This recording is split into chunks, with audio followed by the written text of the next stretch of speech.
Uma das maiores façanhas do futebol paranaense está fazendo aniversário essa semana.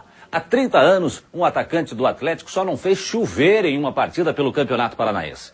Nos 15 minutos finais, Ziquita entrou para a história com 4 gols até hoje comentados. Para contar essa história direitinho, a gente volta no tempo e apresenta novamente uma reportagem feita em 2003 com o eterno herói rubro-negro. As manchetes dos jornais da época dão a dimensão do feito. São Ziquita ressuscitou o Atlético. Ziquita, herói do povo. O que aconteceu foi que a gente começou o jogo, a gente estava perdendo de 4-0, o primeiro terminou o primeiro tempo 4-0, 30 do segundo tempo 4-0. E, não sabe, também não explicar, não sei. Dominei 4 bolas e fiz 4 gols. Para entender a façanha de Ziquita, é preciso lembrar que o Colorado vencia com uma enorme vantagem o jogo disputado na Baixada em 5 de novembro, na fase semifinal do Campeonato Paranaense de 1978. A diferença era mesmo grande a favor do Colorado.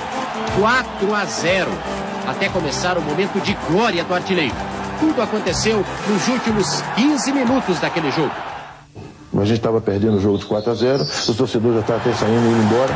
Eu comecei a fazer o primeiro gol, o segundo, o terceiro, e a torcida voltou. E acreditou até em mim também que eu consegui fazer o 4º gol, nós empatamos o jogo. Para mim, foi como um título, não o título que eu queria conseguir ser o campeão, não. Mas infelizmente não fui campeão. Eu fui muito abraçado, muitas pessoas me abraçaram, me beijaram. Então foi um carinho que eu recebi que jamais esqueci. O futebol rendeu pouco dinheiro a Gilberto de Souza Costa, mas ele vive tranquilo em Governador Valadares, interior de Minas Gerais. Tem casa própria e um carro na garagem. Não tem muito dinheiro, mas também não estou precisando dele. Não desespero para dinheiro. O que eu tenho dá para mim viver sossegado, conseguir jogar nos clubes tudo que eu quis. A minha riqueza era essa. Enquanto revê em casa os lances do tempo em que ele foi herói da torcida, o homem dos 4 gols, ele alimenta sonhos. Um deles, voltar a fazer do futebol uma profissão, agora para ensinar.